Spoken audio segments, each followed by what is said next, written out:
activity. You might have an idea already, right?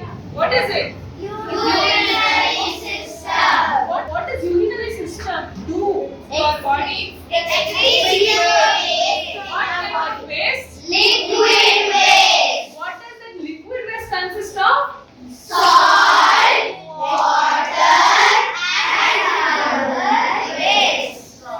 Very good. So you know how to do it already, right? You have the materials in your hands. Take it out and please follow the instructions that I have written on the board.